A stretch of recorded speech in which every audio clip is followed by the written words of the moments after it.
इस करम का करो शुक्र कैसे अदा, इस करम का करो शुक्र कैसे अदा, जो करम मुझ पे मेरे नबी कर दी।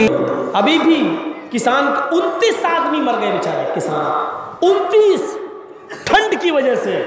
लेकिन मीडिया देखिए अभी भी किसानों ही से सवाल हो रहे हैं, साहब इतनी चीजें तुम्हारे लिए कर तो दी हैं, तुम्हें मोदी जी कह रहे हैं माला माल हो जाएगा किसान।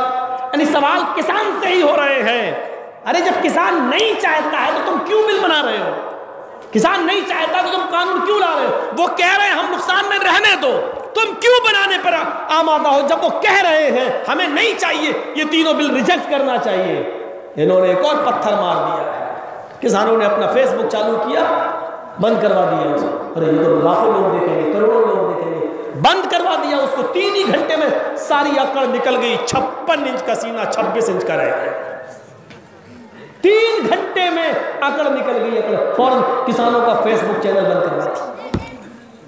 ये सूरत है। एक मुसलमान मुखबिर ने मुखबिरी कर दी, पुलिस को बता दिया। ये होता है, चंद रुपया मिल जाएगा। रात की तारीकी में उन पुलिस वालों ने उसी घर पे छापा मारा और सईद इब्ने जुबैर गिरफ्तार कर लिए गए। पुलिस ने हज्जाज इब्ने यूसुफ की पुलिस ने हज्जाज इब्ने यूसुफ को गिरफ्तार कर लिया। गिरफ्तार करने के बाद अब उसको हज्जाज ने कहा था जिंदा इसको मेरे सामने लाना और मेरे सामने इनको कत्ल किया जाएगा। ये पुलिस वाले उसको हज्जाज के सामने ले जाना चाहते हैं, लेकिन सफर लंबा है। सईद इब्ने जुबैर बहुत दूर मिलते हैं, वहां से कम 3-4 दिन का रास्ता है हज्जाज के पास पहुंचने का। सईद इब्ने जुबैर को वहां लेके जाया जा रहा है। रात का अंधेरा होता है। जब पुलिस वाले थोड़ा सा आराम करते हैं कि मैं 1-2 घंटे आराम करूंगा, दूसरे पुलिस वाले जागते हैं, मैं सईद पर नजर रखे हुए हूं।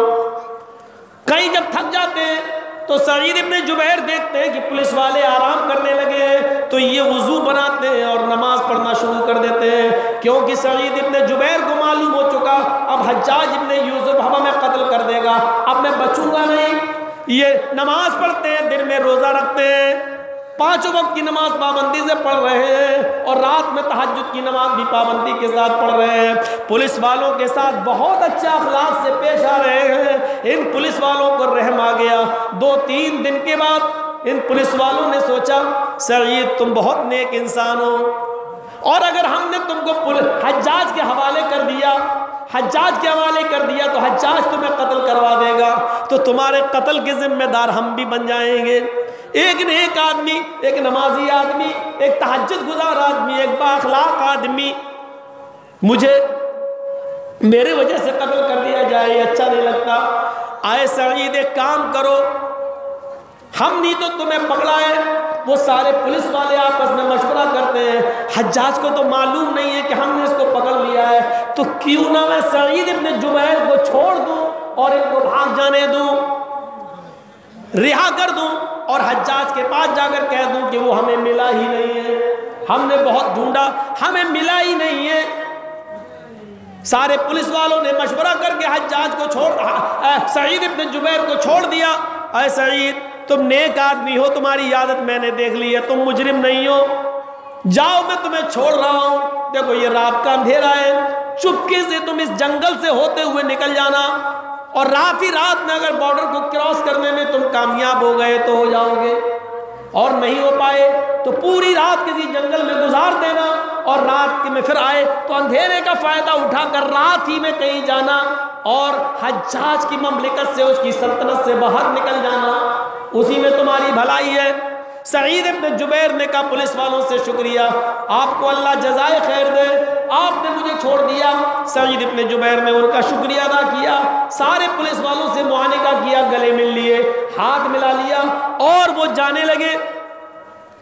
जब सईद इब्ने जुबैर जाने लगे तो 1 किलोमीटर या 2 किलोमीटर ही दूर गए होंगे कि अचानक उनके जहन में एक सवाल आता है, आए सईद तुम तो जा रहे हो, जिस मुखबिर ने मेरी मुखबिरी करके इन पुलिस वालों को बता दिया कि मैं किसके घर में छुपा हूं। उस मुखबिर को अच्छी तरीके से मालूम है कि मैंने जब बताया है तो पुलिस वालों ने सईद को गिरफ्तार कर लिया है। अगर ये पुलिस वाले हज्जाज के सामने अगर ये कहते हैं कि मुझे सईद नहीं मिला, और उस मुखबिर ने अगर इनको बता दिया कि नहीं इन्होंने गिरफ्तार कर लिया था, ये तुम्हारे पास ला रहे थे लेकिन रास्ते में छोड़ दिया, तो मैं तो बच जाऊंगा, लेकिन हज्जाज इब्ने यूसुफ इन दोनों पुलिस वालों को मार देगा, इनको कत्ल कर देगा, इनकी गर्दन उड़ा देगा। जब सईद मिल गए थे तो तुमने इनको छोड़ क्यों दिया? अच्छा तुम भी मिले हुए हो तो वो इनकी गर्दन उड़ा देगा, मैं बच जाऊं और मेरी वजह से इन दो मुसलमान पुलिस वालों की गर्दनें उड़ा दी जाएं। ये तो इस्लाम नहीं सिखाता, ये तो हमें मोहम्मद रसूलुल्लाह ने नहीं सिखाया। सईद इब्न जुबैर 2 किलोमीटर दूर से वापस आते हैं और आने के बाद अपने आप को पुलिस वालों के सुपुर्द करते हैं। अरे पुलिस वालों मुझे पकड़ लो, अरे हज्जाज के पुलिस वालों मेरे हाथ में हथकड़ी डालो और मुझे हज्जाज के सामने ले चलो। उन पुलिस वालों ने कहा तुम कैसे आदमी हो, हज्जाज तुम्हें हर हाल में कत्ल कर देगा और हमने तुम्हें छोड़ दिया, तुम क्यों नहीं जा रहे हो? सईद ने कहा ये तो मुझे भी मालूम है कि मैं कत्ल कर इलेक्शनों में भी अपनों से नुकसान पहुंचता है। आने वाले चुनाव में आपके बंगाल में भी अपनों ही से नुकसान पहुंचेगा, अपने ही डिवाइड होंगे, अपने ही बटेंगे, देखिएगा। और बंगाल में एक साहब आए और घूम के चले गए, पूरा माहौल खराब कर गए और पहले ही भविष्यवाणी कर गए कि बंगाल में 200 सीटें आएंगी हमारी। कितना भरोसा, कितना कॉन्फिडेंस, क्योंकि उनको मालूम है कि चुनाव को हम जीतते नहीं हैं, वो तो मशीनें जितवाती हैं। कॉन्फिडेंस देखिए उसका। पहले कहा था ना 300 से ज्यादा मेरी एमपी की सीटें आएंगी और 300 से ज्यादा आएंगी, समझ लो वो इशारा कर गए। और बहाना क्या होगा? मुसलमान खुद ही आपस में बटे हुए थे, थोपड़ा इल्जाम हमारी सरों पे आने वाला है, याद रखिएगा। अब तो सुना है कि कोई मौलवी भी बगावत कर रहा है, बहुत बड़ा पीर माना जाता है, वो भी मोर्चा खोले बैठा है, वो भी अपनी पार्टी बनाए बैठा है, वो भी चाहता है कि अब वोट, ये सब एजेंट है, एजेंट। रब्बे काबा की कसम दलाल है, दलाल बिके हुए हैं। और इस बात को मैं काबे के रब की कसम खा के कह रहा हूं, रब्बे काबा की कसम बिके हुए। यहां से उतना नहीं मिल रहा है, वहां से कितना मिल रहा है।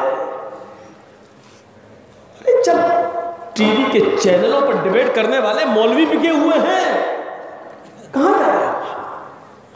एक बार मैं चैनल वाले ने बोला डिबेट के लिए आप आइए, मैं गया, मैंने कहा चलो मौका मिला, पहला चले जरा बहस तो होगी कम से कम। वहां गए तो सवाल जवाब की एक लिस्ट दे दी हमको, क्या ये? बोले ये मेरे सवाल होंगे और आपको ये जवाब देना है। मैंने कहा सवाल भी तुम्हारे जवाब भी तुम्हारे? बोले हाँ। मैंने कहा मेरा फायदा? बोले 10,000 रुपये दे देंगे आपको डिबेट खत्म होने के। 10,000 रुपये हम आपको डिबेट खत्म होने के बाद दे देंगे। मैंने कहा नहीं, सवाल आप ये करिए, मैंने पढ़ लिए हैं, लेकिन जवाब मैं अपनी मर्जी से दूंगा जो दे सकता हूं।